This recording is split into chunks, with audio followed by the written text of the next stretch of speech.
This is Roger Maloney for the Spotlight. Here's my special tribute to Mr. Chadwick Boseman on the Spotlight with Roger Maloney. Check it out. Good morning, Roger Maloney for the Spotlight. How you guys doing? You guys probably heard the news about the passing of Mr. Chadwick Boseman. So it took me a minute to just figure out what I was going to say about it. Here's what I was going to say about it. Chadwick Boseman, Hollywood Reporter did an article about how Black Panther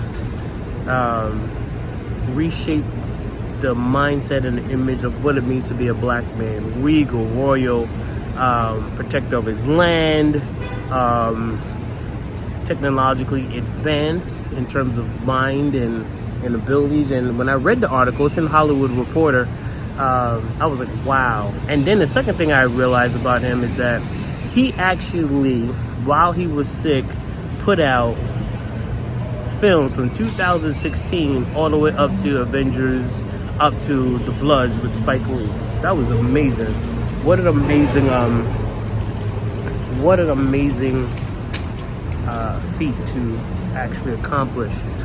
And someone actually put up a diagram of Chadwick Boseman's films that he created, and the body of work from Marshall, James Brown, 42, 21 Bridges was excellent, and then he did some other roles in other films, and it just made me think that you just got to do it, man. You can't wait. You got to launch it. If you got a book and you only got 5 pages, create a cover for it, put it out as a short story. Done.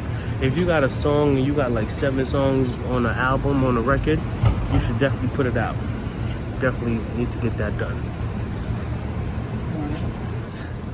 Yeah, man, if you got that, you recorded like 7 songs, put it out as a mini singles, man. Just launch it. Yo, you're an actor and you got skits and plays. Go on Facebook Live and become the character. Let everybody know what you're doing and just create it and launch it. Chadwick Boseman continued to work while going through colon cancer treatments. And yeah, stage 3. So, and it got up to stage 4 eventually. But listen, you gotta launch your stuff. You gotta do it, man. And that's one thing I learned from watching all his speeches and people who were saying interviews about him. He continued to work even though he wasn't well. So I have to say to myself, what's my problem? Let me get busy. I'm doing stuff, but I need to like do it even more. And, you know, just launch it, man. A lot of times we're like, oh, I'm going to do this in 5 years. Nah, launch it next week and just see how it goes. And then as you launch it, you put all the final bells and whistles and the tweaks and the business plan together, but just get it out there, man, so people can see what you're doing, so people could, so you could get it out your head and into the atmosphere, into the marketplace. Get it out your head and get it into the marketplace. I like that. Get it out your head and get it into the marketplace. All right. So that's what the life of Chadwick Boseman meant to me, man. And another thing that I saw that I want to mention was you never know who you're helping. That video that was going around, he told the story about how Denzel Washington donated money because Felicia Rashad was teaching Chadwick Boseman. They had an opportunity to go to, they got accepted to a London school for acting, but they didn't have the money. Felicia was like, don't worry about it, you going. She made a call to Denzel. Denzel said, not a problem, not knowing that he was literally giving birth to the dude that was going to play Black Panther, which became one of the best and most first ever black superhero films and made the most money for Marvel Studios ever in the world. So you never know who you're helping. You never know. So 3 points. 1, launch it. 2, don't worry about what it looks like. Just make it look pretty and put it out. And you work on the bells and whistles and the business plan and the legal stuff later. Just get it out your head and put it out into the marketplace, because so people can see what kind of skill set you have. And 3, you never know who you're helping if when you donate or you give your time, or what kind of impact you could have on a kid's life. Let me tell you how that affected me one time. I did work for a school in the Bronx. It was Jamal Bowman School. Yes, Congressman Jamal Bowman. He ran a school called Costa Middle School.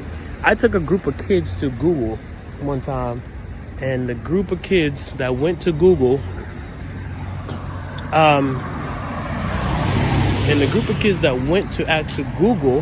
were in like the 8th grade. So I did another trip for him. I say like 3 years later, we went to Spotify, and the kid that went on the Google trip remembered me because he now got accepted to MIT based upon going on that first trip to Google, because he became a chaperone on the Spotify trip for the 7th graders. So remember, this kid was in 6th or 7th grade at Google. 3 years later, he became 2 or 3 years later, he graduated, but he became a chaperone for this next group of kids, same school. Said, I just want to go on a trip to be a chaperone. But now he graduated from high school and getting ready to go to MIT. The only reason why he went to MIT is because he went on my trip to Google and he saw the stuff. He took the tour, we did everything. And when he saw the stuff that Google had in their headquarters, and they took us around and showed us met all the programmers and the people that do data analysis and creating Google Glass and all the Google products, got him so inspired. The brother now got accepted to MIT. Yo, you never know who you're gonna help. Never know. This is Roger late for the spotlight. Come on, man. Thank you, Chadwick Boseman. Thank you, brother. Peace.